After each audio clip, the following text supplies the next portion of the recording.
الجن والإنس إلا ليعبدون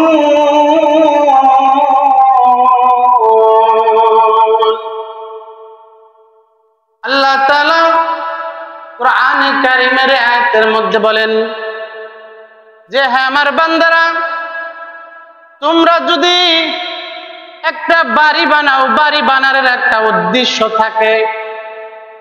বাড়ি বানানোর উদ্দেশ্য হলো ঘরের ভিতরে থাকবে, রোদ্রে থেকে বাঁচবে, বৃষ্টি থেকে বাঁচবে, আরো যত দুর্ঘটনা আছে এগুলো থেকে বাঁচবে।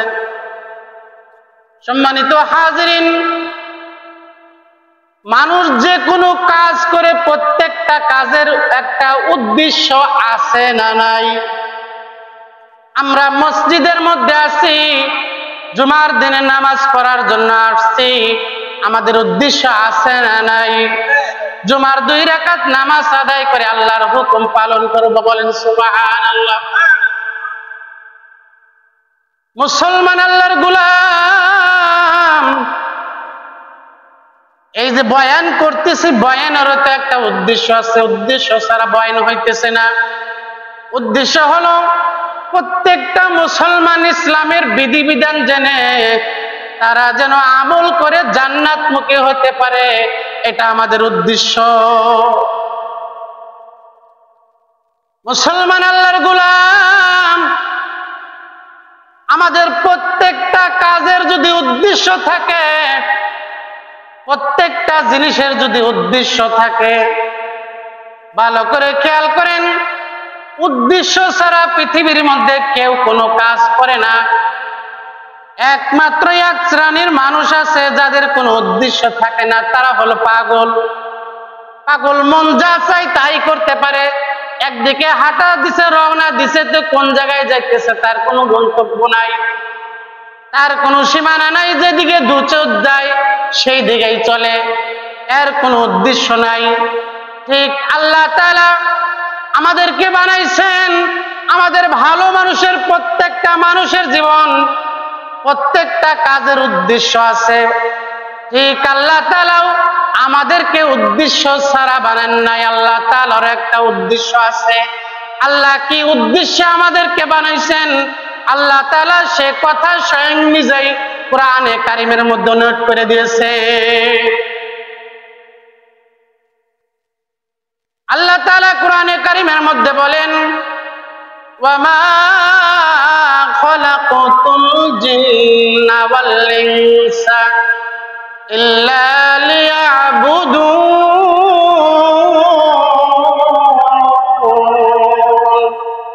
আল্লাহ তাআলা বলেন, আমি পৃথিবীর মধ্যে মানুষ এবং জিন জাতি বানাইছি একমাত্র কেবলমাত্র আমি আল্লাহ রব্বুল আলামিনের ইবাদত করার জন্য, বলেন সুবহানাল্লাহ। আমাদের বানানোর উদ্দেশ্য একটাই, সেটা হলো আল্লাহর ইবাদত করব, দাসত্ব করব। মুসলমান আল্লাহর গোলাম, দিলের কান লাগায় শোনেন, আল্লাহ তাআলা আমাদেরকে যে বানাইলেন, বানানোর উদ্দেশ্য আল্লাহ তাআলা নিজে ওয়াজাহাত করে দিলেন, তাফসীর করে দিলেন, বয়ান করে দিলেন যে আমাদেরকে আল্লাহ তাআলা তার ইবাদত করার জন্য বানাইছেন, দাসত্ব করার জন্য বানাইছেন। মুসলমান আল্লাহর গোলাম, কিছু মানুষ প্রশ্ন করতে পারেন, হুজুর, আল্লাহ তাআলা যদি আমাদেরকে তার ইবাদতের জন্য বানায়, দাসত্বর জন্য বানায়, অর্থাৎ সব সময় আমাদেরকে আল্লাহ তাআলার ইবাদত করতে হবে, তাহলে কি কামাই কাজি করা লাগবে না? কাজ কাম করার দরকার নাই? তাহলে কি খাওয়া দাওয়ার দরকার নাই? ঘুমের দরকার নাই? খালি কি সারাদিন নামাজ পড়ব? মুসলমান আল্লাহর গোলাম, আপনি ইবাদতই বোঝেন নাই, এই জন্য মনের মধ্যে এই প্রশ্ন আসে। মনের মধ্যে প্রশ্ন আসে কেন? যে আমি ইবাদতের মিনিংই বুঝি নাই, যে ইবাদত বলতে কি বোঝায়। ইবাদত শুধু নামাজ পড়া ইবাদত না। আল্লাহর নবী হাদিস শরীফের মধ্যে বলছেন যে হালাল রুজি, নামাজ পড়া যেমন ফরজ ইবাদত, হালাল রুজি উপার্জন করে খাওয়াও একটা ফরজ ইবাদত। হালাল রুজি উপার্জন করে খাওয়াও ফরজ ইবাদত, ছোটখাটো ইবাদত না। শুধু তাই নয়, আল্লাহর নবী বিশ্ব নবী রাহমাতাল লিল আলামিন বলেন, শুধু হালাল রুজি উপার্জন করে খাওয়া ইবাদত না। আল্লাহর নবী বলেন, মানুষ যে ঘুমাইবে, ঘুমের মধ্যে বিভোর হয়ে থাকবে, আল্লাহর নবী বিশ্ব নবী বলেন, মুসলমান যে ঘুমায়া থাকবে, সেই ঘুমটা যদি আল্লাহ এবং তার রাসূলের তরিকা অনুযায়ী হয়, সেই ঘুমটাও আল্লাহ তাআলা ইবাদত হিসেবে তুলে নিবেন। ঘুম ইবাদত। শুধু তাই নয়, আল্লাহর নবী বিশ্ব নবী রাহমাতাল লিল আলামিন বলেন, ও মুসলমান আল্লাহর গোলাম আমার উম্মত, তোমরা যে বসে বসে ভাত খাও, খানা খাও, এই ভাত খাওয়া খানা খাওয়াটা যদি আল্লাহ এবং তার রাসূলের তরিকা অনুযায়ী হয়, তাহলে ভাত খাওয়া খানা খাওয়া এটাও আল্লাহ তাআলা ইবাদতের মধ্যে লিপিবদ্ধ করবে। খানা খাওয়াটাও ইবাদতের মধ্যে আল্লাহ লিপিবদ্ধ। এই জন্য মুসলমানের জিন্দেগি আর হালতে বন্দেগি, অর্থাৎ মানুষ যে কোনো কাজ করুক, সেই কাজটা যদি আল্লাহ এবং তার রাসূলের তরিকা অনুযায়ী হয়, সেই কাজটা যদি আল্লাহ এবং তার রাসূলের রিজামন্দের জন্য হয়, তাহলে ওই কাজটাই আল্লাহ তাআলা ইবাদতের মধ্যে লিপিবদ্ধ করবেন। বলেন সুবহানাল্লাহ। শুধু তাই নয়, বাথরুমে প্রবেশ করি আমরা, বাথরুমে প্রবেশ করার সুন্নত তরিকা আছে না নাই? জোরে বলেন। বাথরুমে প্রবেশ করার সুন্নত তরিকা আছে না নাই? ঢোকার সময় দোয়া আছে না নাই? বের হওয়ার সময় দোয়া আছে না নাই? এই যে আমরা মসজিদে প্রবেশ করতেছি, মসজিদে প্রবেশ করার সুন্নাত আছে না নাই? আবার মসজিদ থেকে বের হবে আর সুন্নাত আছে না নাই?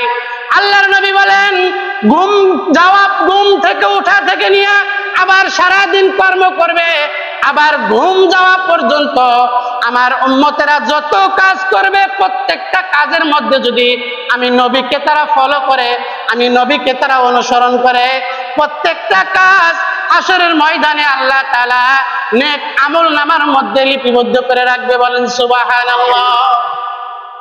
তাহলে আমাদের প্রত্যেকটা কাজের মধ্যে আল্লাহ এবং তার রাসূলের বিধান আছে। আল্লাহর নবী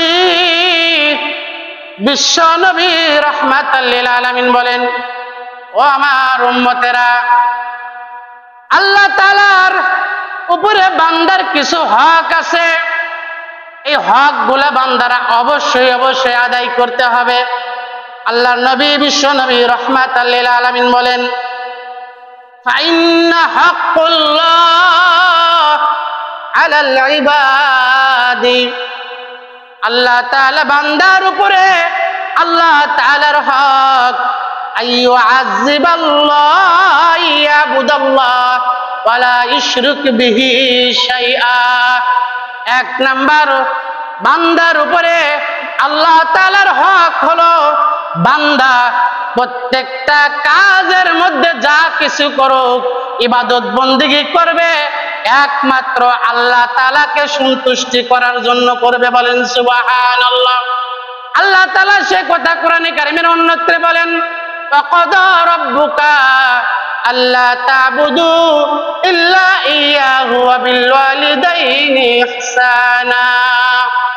আল্লাহ তাআলা বলেন, আল্লাহ বলেন, আমি আল্লাহর ফয়সালা, আল্লাহ তা'বুদু ইল্লা ইয়্যাহু, তোমরা পৃথিবীর কারো ইবাদত করতে পারবে না, কারো সামনে মাথা নত করতে পারবে না। ইবাদত করবা তো কেবলমাত্র একমাত্র আল্লাহ তাআলার ইবাদত করতে হবে। ইবাদত একমাত্র কার? আরো জোরে বলেন, ইবাদত কার? ইবাদত একমাত্র আল্লাহ, আর কারো ইবাদত হতে পারে না। সম্মানিত হাজিরিন, আল্লাহর নবী বিশ্ব নবী রাহমাতাল লিল আলামিন কোরআনে কারিমের আল্লাহর নবী বুখারীর হাদিসের মধ্যে এই কথাই বলেন, ওয়া হাক্কুল্লাহ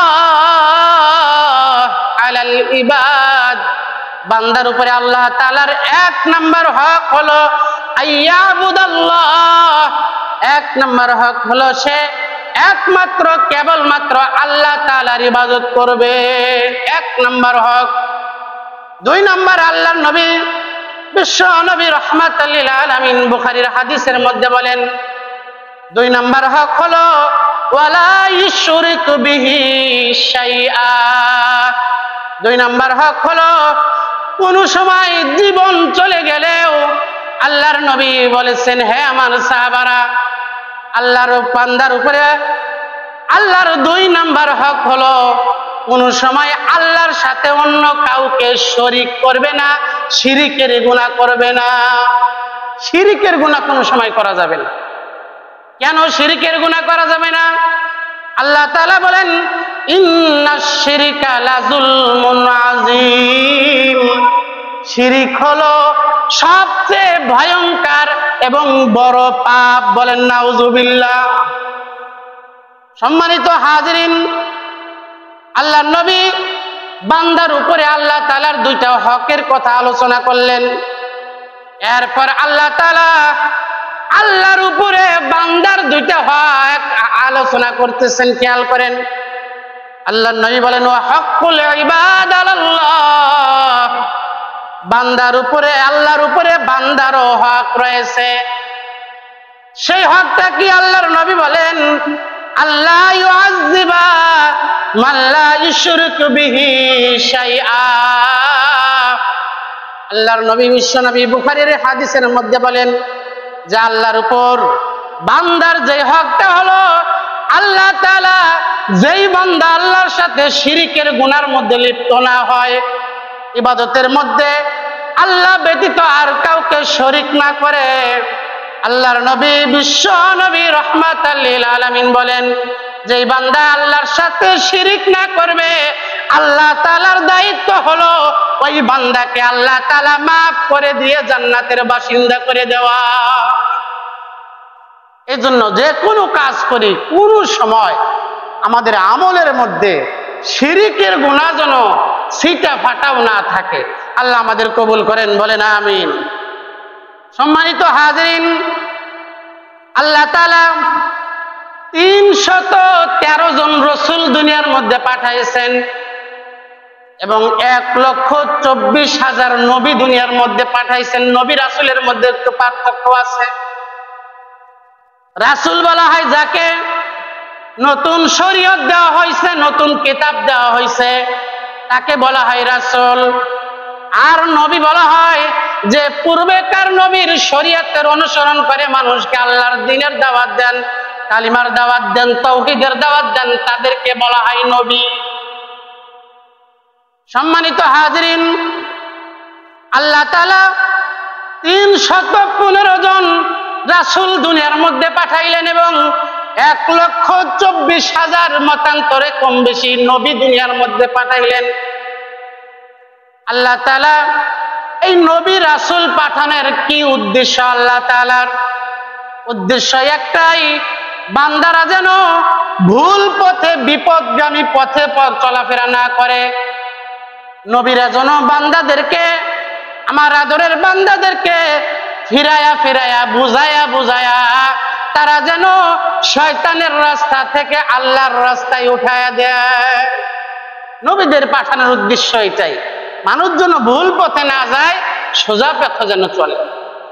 সম্মানিত হাজিরিন, আল্লাহর নবী বিশ্ব নবী রাহমাতাল লিল আলামিন বলছেন, ও আমার উম্মতেরা, তোমরা আল্লাহ তাআলার উপর 1 নম্বরে যে ঈমান আনবা, আল্লাহর উপর ঈমান আনবা, আল্লাহ তাআলা এক, তার সাথে কাউকে শরীক করবা না।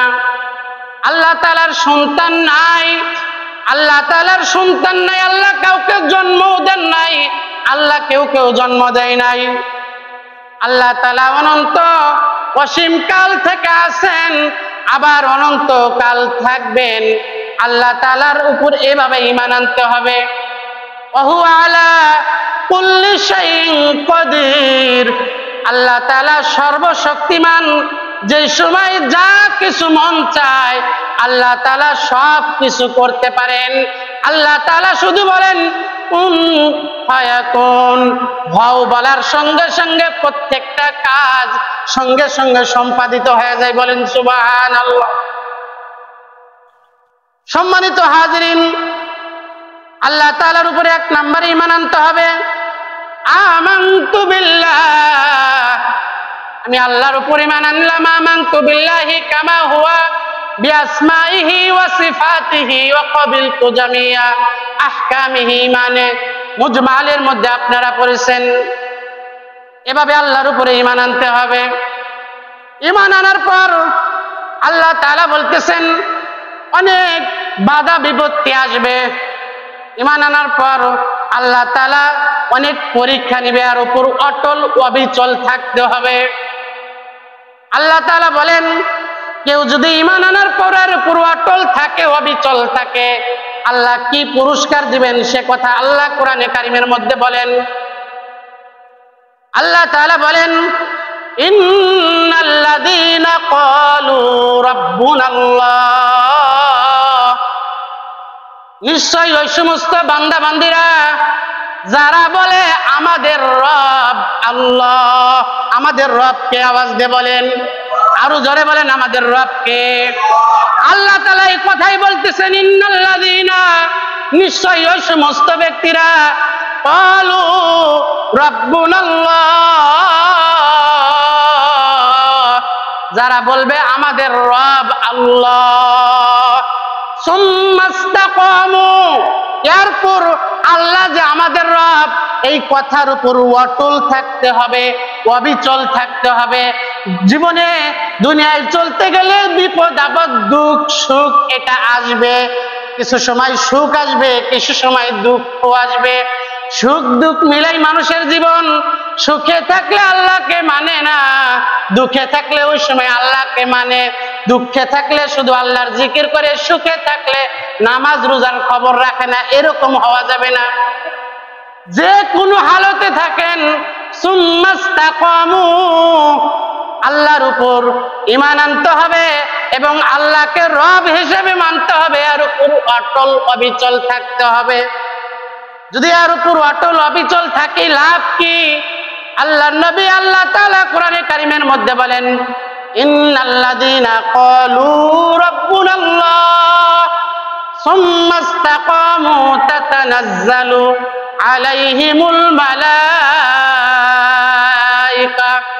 আল্লা তাখাফু ওয়ালা তাহজানু ওয়া আবশিরু বিল জান্নাতিল্লাতী কুনতুম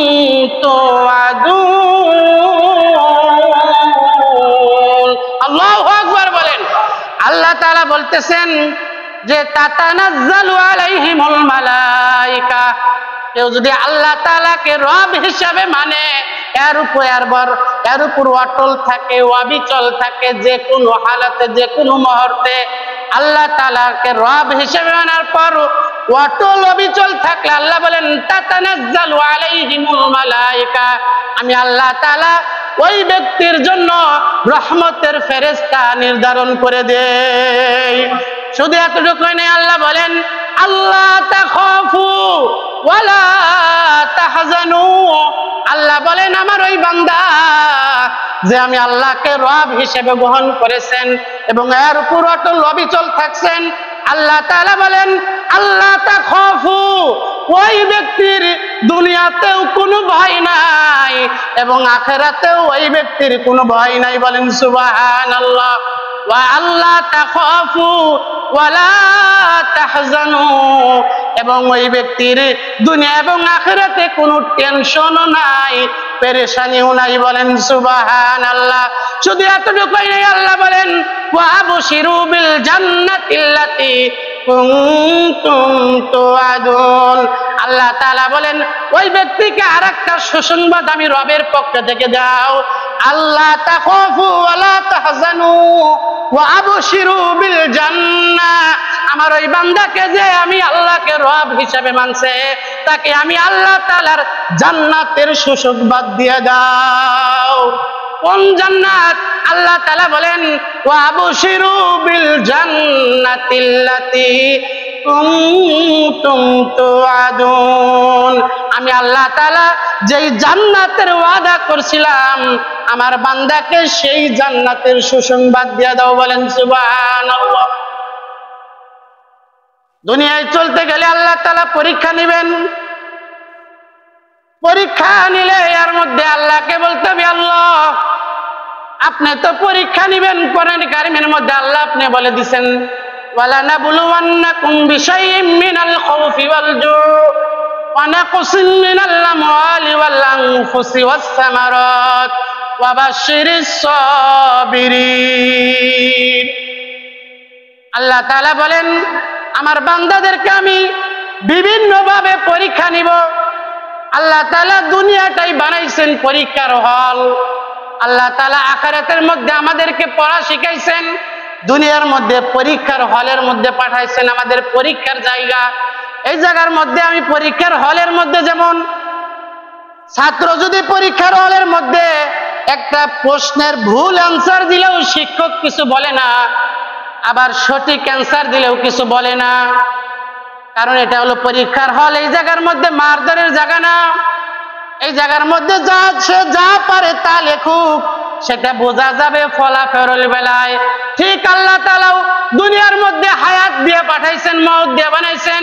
আল্লাহ তাআলা বলেন, আল্লাযী খালাকাল মাউতা ওয়াল হায়াতা লিয়াবলুয়াকুম আইয়ুকুম আহসানু আমালা। আল্লাহ তাআলা দুনিয়ার মধ্যে আমাদেরকে হায়াত মওত দিয়ে পাঠাইছেন। কেন কেন? সেই কেনের জবাব আল্লাহ বলেন, আইয়ুকুম আহসানু আমালা, কে সবচেয়ে উত্তম আমল করে, বলেন সুবহানাল্লাহ। আল্লাহ তাআলা দুনিয়ার মধ্যে পাঠাইছেন। কেউ যদি আল্লাহ রব্বুল আলামিনের কুদরতি পায়ের মধ্যে সিজদা দেয়, তাদেরকেও আল্লাহ তাআলা রহমান নামের ওসিলায় খাওয়ান। আবার কেউ যদি মূর্তির পায়েও সিজদা দেয়, তাদেরকেও আল্লাহ তাআলা খাওয়ান। কারণ আল্লাহ তাআলা রহমান, আল্লাহ তাআলা সবার উপর দুনিয়ার মধ্যে দয়া একভাবে দয়ার সাগর বিছায় দিয়েছেন। কিন্তু আল্লাহ তাআলা আখিরাতে এমন করবেন না। দুনিয়াতে কেন এমন করেন? আল্লাহকে মানলেও খাওয়ান, না মানলেও খাওয়ান। কারণটা কি? কারণ হলো আল্লাহর নবী বিশ্ব নবী রাহমাতাল লিল আলামিন বলছেন, ও আমার উম্মতেরা, দুনিয়াটা পরীক্ষার হল। আল্লাহ তাআলা ভালো রাস্তাও দেখায় দিয়েছেন নবী রাসূলের মাধ্যমে, আবার শয়তান খারাপ রাস্তাও দেখাইতেছে।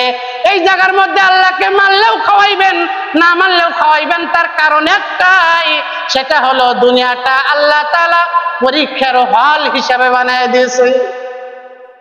পরীক্ষার হলের মধ্যে ছাত্র ভুল লেখলেও যেমন শিক্ষক কিছু বলে না, সঠিক লেখলেও কিছু বলে না, ঠিক এই জায়গার মধ্যে আল্লাহ তাআলা এই দুনিয়ার মধ্যে আল্লাহর ইবাদত করলেও আল্লাহ তাআলা খাওয়াইবেন, ইবাদত না করলেও খাওয়াইবেন।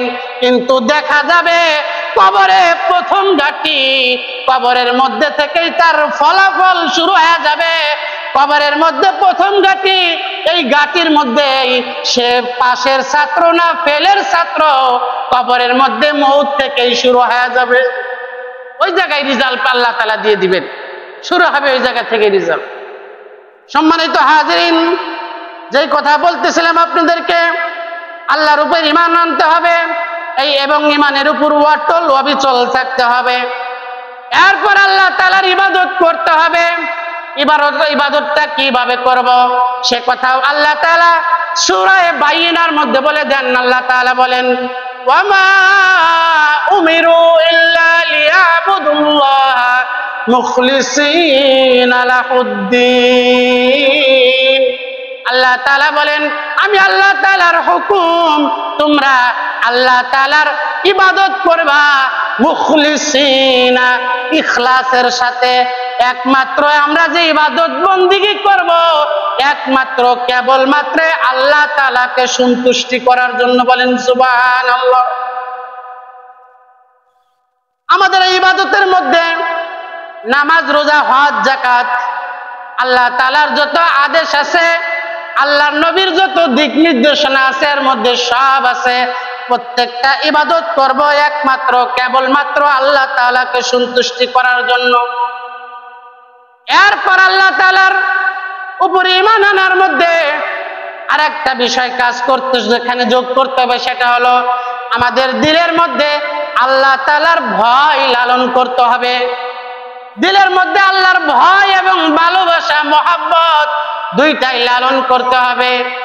পৃথিবীর মধ্যে মানুষ যা কিছু করে দুইটা কারণে করে, একটা হইলো ভয়ের কারণে, আর একটা হইলো মহব্বতের কারণে।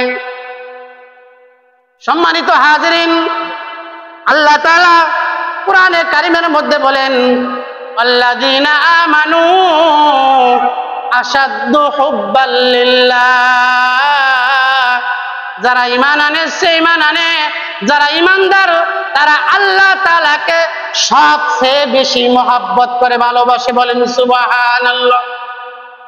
সম্মানিত হাজিরিন, আল্লাহ তাআলা কোরআনে কারিমের মধ্যে বলেন আল্লাহকে যে ভয় করতে হবে, কেমন ভয়?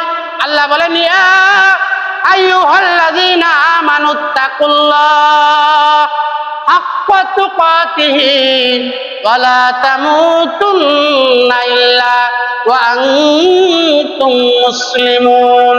আল্লাহ তাআলা কোরআনে কারিমের মধ্যে বলেন, ইয়া আইয়ুহাল্লাযীনা আমানুত্তাকুল্লাহ, হে ঈমানদারেরা তোমরা আল্লাহ তাআলাকে ভয় করো, হাক্কা তুকাতিহি, যেমন ভাবে ভয় করা দরকার, যেমন ভাবে ভয় করা দরকার সেভাবে আল্লাহকে ভয় করো।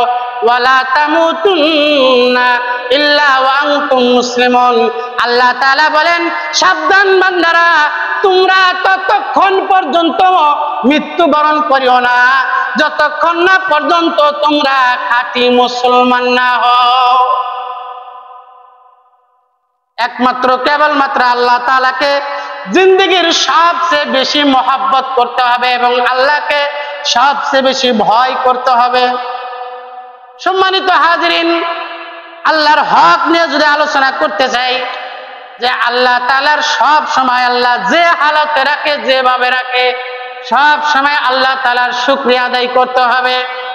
কারণ সুখে রাখলেও আল্লাহ তাআলা রাখে, দুঃখে রাখলেও আল্লাহ তাআলা রাখে। আল্লাহ তাআলা কোরআনে কারিমের মধ্যে বলেন, লা ইন শাকারতুম লা আযীদান্নাকুম ওয়া লা ইন কাফারতুম মিন্না আযাবি লাশাদীদ। আল্লাহ তাআলা কোরআনে কারিমের মধ্যে বলেন, লা ইন শাকারতুম লা আযীদান্নাকুম। আল্লাহ তাআলা বলেন, লা ইন শাকারতুম, হে আমার বান্দারা, তোমরা যদি আমি আল্লাহ তাআলার শুকরিয়া আদায় করো, সুখে থাকলেও আমি আল্লাহকে ডাকো, দুঃখে থাকলেও আমি আল্লাহ তাআলাকে ডাকো, যে কোনো হালতে থাকো, যদি সব সময় আমি আল্লাহ তাআলাকে সর্বহালতে ডাকো, আল্লাহ বলেন লা আযীদান্নাকুম, আমি আল্লাহ কথা দিলাম বান্দা, আমি তোমাদের নিয়ামতকে আমি আরো ডবল ডবল গুণে বাড়ায়া দিব। সুবহানাল্লাহ, জোরে কোন, আরো জোরে বলেন সুবহানাল্লাহ। আল্লাহ তাআলা অপর আয়াতের শেষের দিক দিয়ে বলেন, ওয়ালা ইন কাফারতুম ইন্না আযাবি লাশাদীদ। আমার বান্দা, তুমি সুখে থাকলে আমি আল্লাহকে ডাকো না, কিন্তু দুঃখে ডাকলে আল্লাহকে আল্লাহ আল্লাহ বলে আর আল্লাহর উপরে অভিযোগ করো। ও আমার বান্দা, আমি তোমাকে এত নিয়ামত দিলাম, এই নিয়ামতের যদি তুমি যথাযথ শুকরিয়া আদায় না করো, তাহলে বান্দা মনে রাখো, আমি তোমার ওই নিয়ামত তো ছিনে আনিব, এতটুকুই না, ইন্না আযাবি লাশাদীদ, আমি আল্লাহ তাআলা তোমাকে কঠিন আযাবের মধ্যে গ্রেফতার করব। বলেন নাউযুবিল্লাহ। সম্মানিত হাজিরিন, আরেকটা কথা, আল্লাহর উপর হার হালতে তাওয়াক্কুল করতে হবে, ভরসা করতে হবে, আল্লাহর উপর ভরসা রাখতে হবে হার হালতে। সম্মানিত হাজিরিন, আল্লাহর উপর হার হালতে আমরা কিভাবে তাওয়াক্কুল করব? আল্লাহ তাআলা কোরআনে কারীমের মধ্যে বলেন, ওয়া আলাল্লাহি ফাতাওয়াক্কালু ইন কুনতুম মুমিনিন। হে আমার বান্দারা, যদি তোমরা মুমিন হও, তাহলে হার হালতে একমাত্র কেবলমাত্র আল্লাহ তাআলার উপর তাওয়াক্কুল করতে হবে, ভরসা করতে হবে। আমরা যে কোনো হালতে থাকি, কার উপরে তাওয়াক্কুল করব বলেন? আল্লাহর উপরে তাওয়াক্কুল করব। সম্মানিত হাজিরিন, আল্লাহ তাআলা কোরআনে কারীমের মধ্যে বলেন, ওয়া মাইয়াতাওয়াক্কাল আলাল্লাহ ফাহুয়া হাসবু। বলেন সুবহানাল্লাহ, আরো জোরে বলেন সুবহানাল্লাহ।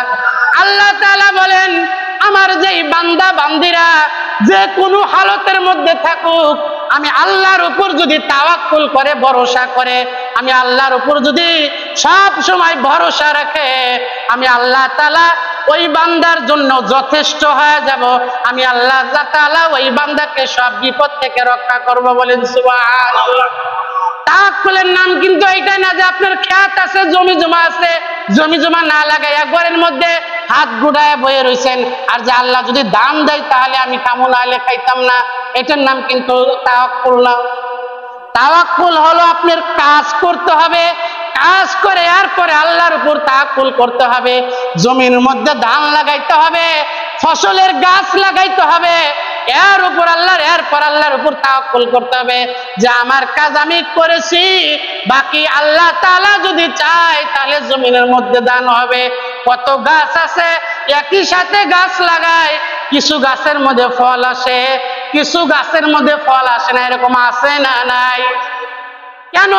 যেই গাছের মধ্যে ফল আসছে সেই গাছ আল্লাহ তাআলার হুকুম ছিল এই জন্য আসছে, যেই গাছের মধ্যে ফল আসে না ওখানে আল্লাহ তাআলার হুকুম কাজ করে নাই।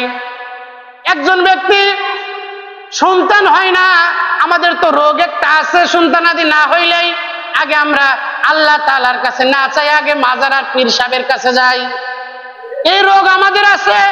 এক ব্যক্তি পীর সাহেবের কাছে গেছে, হুজুর আমার সন্তান আদি দরকার, আপনি আল্লাহর কাছে দোয়া করেন, আল্লাহ তাআলা তো আপনার দোয়া কবুল করেন, আপনি তো মুস্তাজাবুদ দাওয়া, দোয়া করলেই আল্লাহ তাআলা কবুল করে নেন। হুজুর আল্লাহর কাছে একটু দোয়া করেন, আল্লাহ যেন আমাকে সন্তান আদির ব্যবস্থা করে দেয়। হুজুর দোয়া করছেন, দোয়া করার পর বলছে আল্লাহর উপর তাওয়াক্কুল করো, আল্লাহ তাআলা চাহে তো তোমাকে সন্তান দিয়ে দিব। এভাবে 1 বছর পর ওই ব্যক্তি আবার হুজুরের সাথে সাক্ষাৎ করছে, হুজুর আপনার কাছে দোয়া নিলাম, হাদিয়া তোফা সব দিলাম, আমার তো সন্তানের ব্যবস্থা হইল না। হুজুর বলে আল্লাহর কাছে দোয়া করছি আর আমি যেভাবে চলতে বলছি চলছনি? বলে হ্যাঁ চলছি। কয় চললি তো সন্তান হওয়ার কথা। বলে হুজুর হয় নাই। কয় বিয়ে করছনি? কয় না বিয়ে করি নাই। তো বোঝেন নাই? বিয়ে না করে কি চায়? বিবাহ করার পর এরপর আল্লাহর কাছে সন্তানের উপর তাওয়াক্কুল করতে হবে, চেষ্টা করতে হবে, এরপরে না সন্তান। বিয়ে ছাড়াই যদি হাত গোটাইয়া পীর সাহেবের কাছে আর কাবা শরীফের কাছে যাও, যদি দোয়া করে, সন্তান কোনোদিন পাবে? এটা হলো তাওয়াক্কুল। আগে নিজের যত চেষ্টা প্রচেষ্টা আছে সব করতে হবে, এর উপর আল্লাহর উপর তাওয়াক্কুল করতে হবে। আল্লাহ আমার যতটুকু ক্ষমতা ছিল আমি করেছি, বাকি কাজ আপনার। আল্লাহ আমার রিজিকে থাকলে যেটা ভালো হয় যেটা আপনি করিয়েন, এটার নাম হলো তাওয়াক্কুল। জমিনে খেয়ে ধান লাগানো কিছু নাই, ঘরে বই রয়েছে, জমিন তো আছেই, আমার ঘরে ধান আইব কোনোদিন? আগে ধান লাগাই এরপর আল্লাহর উপর তাওয়াক্কুল করতে হবে। আল্লাহ আমাদের বোঝার তৌফিক দান করেন। সম্মানিত হাজিরিন, 2 নম্বর কথা হলো জীবনের যে কোনো যে হালতেই থাকি আল্লাহর কাছে নিজের অপারগতার কথা, নিজের জিন্দেগির সমস্ত ভুলের কথা স্বীকার করতে হবে। এটা কেউ বলে তওবা। এ ব্যাপারে আল্লাহ তাআলা কোরআনে কারীমের মধ্যে আয়াত নাযিল করেছেন, ইয়া আইয়ুহাল্লাযীনা আমানু তুবু ইলাল্লাহি তাওবাতান নাসুহা। বলেন সুবহানাল্লাহ। আল্লাহ তাআলা বলেন ইয়া আইয়ুহাল্লাযীনা আমানু তুবু ইলাল্লাহি তাওবাতান নাসুহা। আল্লাহ তাআলা বলেন বান্দা দুনিয়ার মধ্যে তোকে আমি ছেড়ে দিছি, সাথে তোর নফস শয়তানও আছে, আবার ইবলিস শয়তানও তোর পিছে লাগা আছে। বান্দা চলাফেরার মধ্যে তোর ভুল হইতে পারে, ভুল না হওয়াটা স্বাভাবিক না, ভুল হওয়াটাই স্বাভাবিক। ও বান্দা তোর বান্দা চলতে ফিরতে তোর ভুল হইতে পারে, বান্দার কারণ গুনাহ করা। বান্দা তুই যদি গুনাহ না করস আমি আল্লাহ তাআলা কাকে মাফ করব? তবে বান্দা সারা দিন তুই আমি আল্লাহর নাফরমানি করছস, সারা দিন নাফরমানি করছস। মুয়াজ্জিন যখন হাইয়া আলাস সালাহ বলে, হাইয়া আলাল ফালাহ বলে, যখন মুয়াজ্জিন ডাক দেয় নামাজের মধ্যে আসো, তুই অপরাধ করছস, বোঝস নাই বান্দা, না বুঝে গুনাহ করেছস, নফস আর শয়তানের ধোঁকায় পড়ে গুনাহ করছস। বান্দা এতটা সত্ত্বেও তুই যদি আমি আল্লাহর কাছে হাত তুলে দিয়ে কান্দস, রাত্রেবেলা সারাদিন আল্লাহর নাফরমানি করছেন, রাত্রেবেলা ঘুমের মধ্যে বালিশের উপর মাথা রাখিয়া একটু চিন্তা করবেন, কত মানুষ রাত্রে ঘুমের ঘরে ঘুমায়, ঘুমানো অবস্থায় কত মানুষ সকালবেলা ডাকে কিন্তু ওঠে না, মৃত্যুবরণ করে। ঘুমের মধ্যে মৃত্যু হয়, এরকম মানুষ আছে না নাই? ঘুমের মধ্যে মৃত্যু হয়ে যায়, আল্লাহকে ডাকবেন, আল্লাহ সারাদিনে কত নাফরমানি করেছি, 50, 60, 70 বছর জিন্দেগির মধ্যে। আল্লাহ আজকে যে রাত্রের মধ্যে ঘুমাইছে, আমি সকালে উঠতে পারবো কিনা তার কোনো গ্যারান্টি নাই। রব্বুল আলামিন, আমি উঠতে পারবো না তার কোনো গ্যারান্টি নাই, আপনি ভালো জানেন। আল্লাহ আজকে রাত্রে যদি আমার শেষ রাত হয়ে থাকে, আল্লাহ আমি যে নাফরমানি করেছি এই মুখ আপনাকে কেমনে দেখাবো আল্লাহ?